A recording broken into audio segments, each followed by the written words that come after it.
నమస్కారం అండి. నమస్కారం అండి. సార్ ఇప్పుడు ఏపీ ఎలక్షన్స్‌లో ఎవరు గెలుస్తారని మీరు అనుకుంటున్నారు? టీడీపీ గెలుస్తదండి. ఎందుకని? ఎందుకంటే పెద్దగా బిజినెస్ డెవలప్‌మెంట్ ఏం లేదు. ఇన్‌ఫ్రాస్ట్రక్చర్ ఏమీ లేదు. హ్మ్. గత 5 ఏళ్లలో. హ్మ్. ఆహ్, చంద్రబాబు నాయుడు పాలన వస్తే మా హ్మ్. స్టేట్ బాగా డెవలప్ అవుద్దని హ్మ్. అంటే బిజినెస్ జనాలు అంటున్నారు మాకు అన్ని వసంతులు అయన్నీ కల్పిస్తున్నారు కానీ మాకు అభివృద్ధి అవసరం లేదని చెప్పేసి అని అంటున్నారు. ఇది న్యాయమా? లేకపోతే తప్పా? అభివృద్ధి ఎప్పుడూ అవసరమేనండి. పథకాలతో ఏం చేసుకుంటామండి ఎన్నాళ్ళు ఇంకా రాష్ట్రం ఇంకా అప్పుల్లోకి వెళ్ళిపోద్ది అంతే. అంతకు మించి ఏముందండి.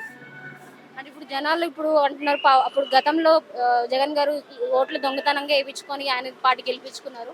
ఈసారి కూడా గెలిపించుకునే అవకాశాలు ఉంటాయని చెప్పేసి అని అంటున్నారు కదా! అక్కడ ఓటింగ్ ఎలా జరిగిందో మనకు తెలీదండి. జగన్ గారిని తప్పు పట్టడానికి వీలు లేదు. హ్మ్. అది పబ్లిక్ ఒపీనియన్ మారింది. ఒకసారి హ్మ్. ఒక ఛాన్స్ ఇద్దామనుకున్నారు. హ్మ్.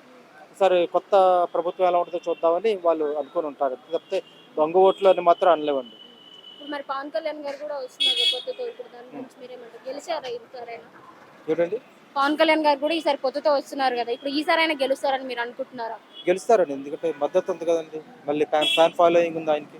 అలా గెలవచ్చు. అంటే ఫ్యాన్ ఫాలోయింగ్ కాకుండా లాస్ట్ టైమ్ అయితే భీమవరంలో ఓడిపోయారు. ఇప్పుడు అదే అక్కడి నుంచి పిఠాపురం నుంచి 2 సార్లు ఇప్పుడు వస్తున్నారు కదా! దాని గురించి మీరేమంటారు? అన్ని సార్లు ఒకేలాగా మనం రిజల్ట్‌ని ఆశించలేం కదండీ. ఈసారి గెలవచ్చండి. మరి ఇప్పుడు బీజేపీ కూడా కలిసింది కదండీ! ఇప్పుడు మీరేమంటారు? అందుకేనండి బీజేపీ కూడా కలిసింది కాబట్టి డెఫినెట్‌లీ గెలిచే అవకాశం ఉంది. మళ్ళీ ప్రజల అభిప్రాయం కూడా మారుతుంది. ఈసారి గట్టిగా ఉంటుందనుకుంటున్నారా మీరు పోటీ? పోటీ గట్టిగా ఉంటుందంటే ఇంకా ఎలాగంటే మొత్తం గట్టిగా ఉండొచ్చేమో గానీ ఆహ్, గెలుపు మాత్రం అది టీడీపీదేనండి.